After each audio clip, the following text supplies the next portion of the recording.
Hello, everybody.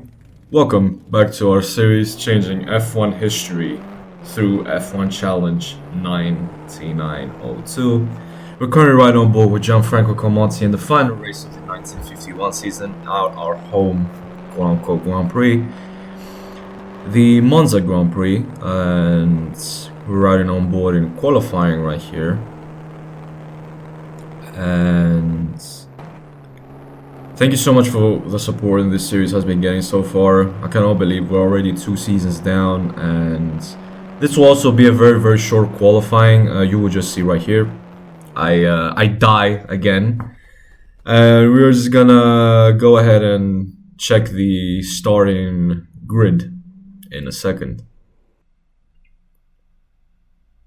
Consistently outpaced his championship rival. He starts first, second, third. Juan Pablo Montoya, fourth, fifth, sixth, seventh, eighth, ninth, 10th, 11th. Was consistently faster than his teammate. He starts 12th, 13th, 14th, 15th, 16th, 17th, 18th, 19th, 20th, 21st, 22nd, 23rd, 24th.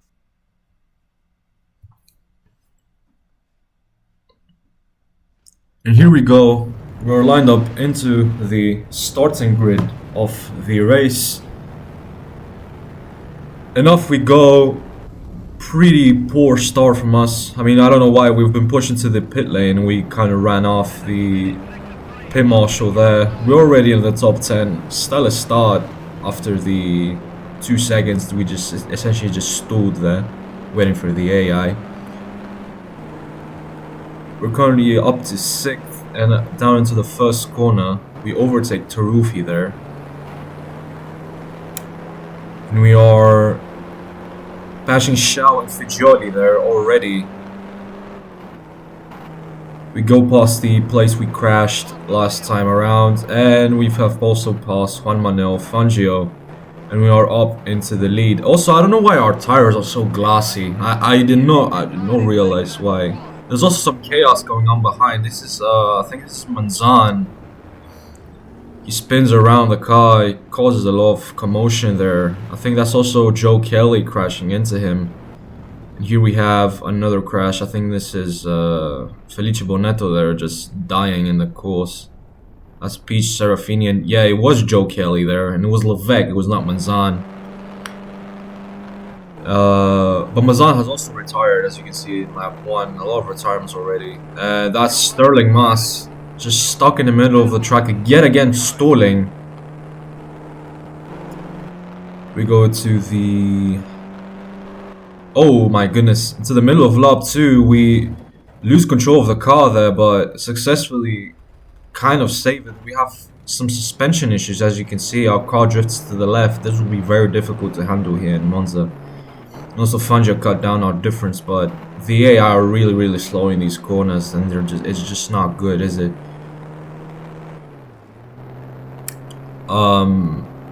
Let's see what happened here. That's 2 of the Alphas that crashed into Sterling Moss. That's Fagioli and Farina. 2 of the Alphas are out. Sterling Moss caused even more problems yet again. And as you can see, essentially halfway through the race, we're 20 seconds ahead of Juan Manuel Fangio. And we've also set the fastest lap. Here's Felipe Tancelin with Raymond Zamer. Tancelin loses the back end of the car. He spins around, but he will be able to continue the race. And this is Raymond Zamer right here, with Serafini, the 2 teammates in Ferrari.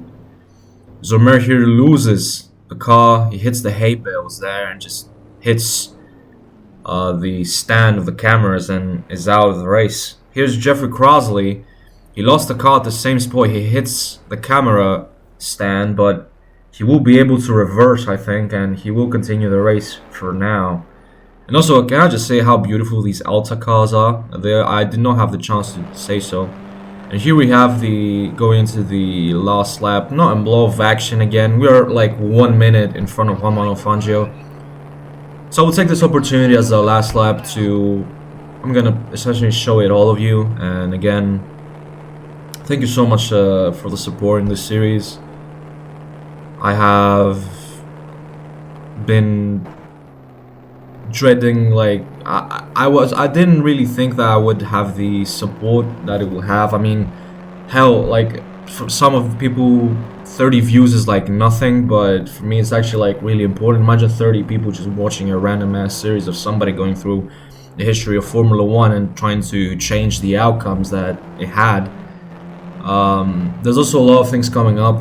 I mean, personally, like, all of the things you guys are seeing the last week and the things you're gonna see as well throughout this week and next one, and up until essentially like mid-May, because then I have exams and I need to stop to study and stuff like that. They are all recorded already. I'm currently in the 1956 seasons, and the shit is going down in the 1956 season and 1957 that's gonna come up. I'm playing a lot of stuff, tracks that haven't been raced in F1 before, tracks that raced in Formula One prior to this and I just couldn't add them in. More tracks that just never really hosted a Formula One race but hosted other championship races, and real life events that will change the outcomes of F1 racing. And I hope you guys are ready to experience that alongside with me. And as we come down to the final straight, we have won the Italian Grand Prix. That's 5 race wins this series. 5 race wins for Gianfranco Comati. Super dominant force he was this season. Here are the results. Comati first, Fangio second, Taruffi third, Shell fourth, Reg Parnell fifth, Casalvo Sanesi sixth, Tony Branca seventh, Joe Fry eighth, Serafini ninth, and Felice Bonetto 10th. He wasn't the one that actually retired. I'm pretty sure it might have been Biondetti. Yeah, it was Biondetti. It was Biondetti, as you can see here. And here we have the final standings of the series. We have Gianfranco Comati on 143 points with 5 race wins, 1 podium, and 2 pole positions. Juan Manuel Fangio got second place with 66 points. I don't know how. I mean, it kind of makes sense because we have 5 race wins. That's why we actually built up this gap. Fangio had 2 podiums and 1 pole. Taruffi gets third in front of the last season championship winner with 2 podiums. Giuseppe Farina 51 with 3 podiums and 2 pole positions. Senesi on 51, tied with Farina with 1 podium. Reg Parnell 47 with 1 podium. Fagioli 43 with 2 podiums. Harry Schell on 30. Joe Kelly in 25, with also getting his maiden win in Formula One. Felice Bonetto on 19 with 1 podium. Clement Bionzenti on 18. And we're going to move on into the rest of the races and the points. Joe Fry gets 14, Tony Branca 14, and Tancelin 12, Serafini on 9, Zomet on 5, Pierre Levesque on 2, Alberto Ascari on 2, Louis Rosier on 2, and the usual bunch with I didn't score points. Paul Peach, Tulo de Graffarid, Luis Chiron, Sterling Moss, Geoffrey Crosley, Jose Florian Gonzalez, and Robert Manzan. Here we go into the constructors now. They have Alfa Romeo capitalized on another constructors championship with 311 points throughout 6 races. And no wins actually, and they still end up winning the championship just because they have more cars into the grid, with 11 podiums and 2 poles. We come out second with 143 points with 5 wins, 1 podium and 3 pole positions.